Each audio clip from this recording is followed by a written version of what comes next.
اتباع کا مطلب یہ ہے کہ نبی جو کہیں چپ چاپ، اگر سمجھ میں نہیں بھی آ رہا ہے، بدیہی چیز ہے، آدمی کی سمجھ میں آ رہی ہے وہ چیز، اور اگر نبی پوچھ رہا ہے تو احتیاط کا تقاضا یہ ہے کہ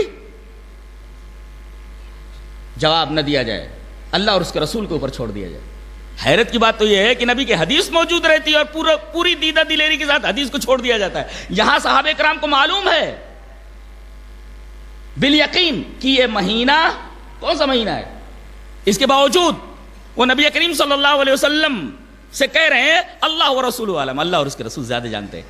یہاں اطاعت اور اتباع کا مفہوم سمجھ میں آیا کہ چاہے آپ کی سمجھ میں آئے یا نہ آئے، آپ مکمل اپنے آپ کو اللہ اور اس کے رسول کے حوالے کر دیجئے۔ یہی تو بات قرآن حکیم میں کہی گئی، فَلَا وَرَبِّكَ لَا يُؤْمِنُونَ حَتَّى يُحَكِّمُوكَ فِي مَا شَجَرَ بَيْنَهُمْ ثُمَّ لَا يَجِدُوا فِي أَنفُسِهِمْ حَرَجًا مِّمَّا قَضَيْتَ وَيُسَلِّمُوا تَسْلِيمًا۔ وَيُسَلِّمُوا کہہ دیا جاتا تو تھوڑی گنجائش تھی، لیکن تسلیمہ اس کا جو مفعول مطلق ہے جو لایا گیا، یہ بتا رہا ہے کہ مکمل طور سے آپ بکامل ہی اپنے آپ کو سرنڈر کر دیں۔ اللہ اور اس کے رسول اس کے بارے میں جو فیصلہ کریں یا جس مسئلے کے بارے میں جو فیصلہ کریں وہ ہمیں تسلیم ہے۔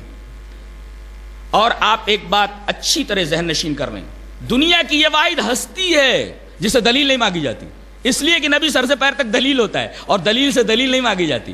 اس کے علاوہ اگر کوئی صحابی ہے، صحابی تک سے دلیل مانگی جائے گی۔ امام کو تو چھوڑیے، پیر کو تو چھوڑیے، کسی شخصیت کو تو چھوڑیے کہ بہت بڑی شخصیتوں سے دلیل نہ لی جائے، بہت بڑے اماموں سے دلیل نہ مانگی جائے، بہت بڑے صحابیوں سے دلیل نہ مانگی جائے۔ سب سے دلیل مانگی جائے گی سوائے اس ہستی سے جو سراپا دلیل ہے۔ وہ مسکرائے تو دلیل، وہ بیٹھے تو دلیل، وہ اٹھے تو دلیل، اور چلے تو قانون چلے، رک جائے تو اسلام کا قانون رک جائے۔ نبی سراپا دلیل ہوتا ہے اور دلیل سے دلیل نہیں مانگی جاتی۔ اگر صحابی ہے تو اس سے دلیل مانگی جائے۔ آئیے ایک حدیث دیکھ لیتے ہیں، صحابی سے بھی دلیل مانگی جائے۔ دلیل حدیث اس طرح، وعن ابی عمار قال قلت لجابر رضی اللہ تعالی عنہ الضبوع صید ہی قال نعم قال قلت آکلها قال نعم قال قلت اقاله رسول اللہ صلی اللہ علیہ وسلم قال نعم رواہ الترمذی فی کتاب الحج۔ حضرت امام ترمذی رحمہ اللہ اس حدیث پاک کو ایسے ہی کتاب الحج کے اندر لائے۔ ابو عمار ایک تابعی ہیں، تابعی وہ ہے جس نے صحابی کو دیکھا ہو، اور صحابی وہ ہے جس نے نبی کو دیکھا ہو۔ تو تابعی ہے ابو عمار، وہ کہتے ہیں کہ میں نے مشہور صحابی حضرت جابر سے یہ کہا کہ حضرت ایک مسئلہ پوچھنا ہے۔ کہا کہ کیا؟ کہا کہ یہ بجو جو ہوتا ہے، بیجر بجو، یہ شکار ہے؟ بولے ہاں۔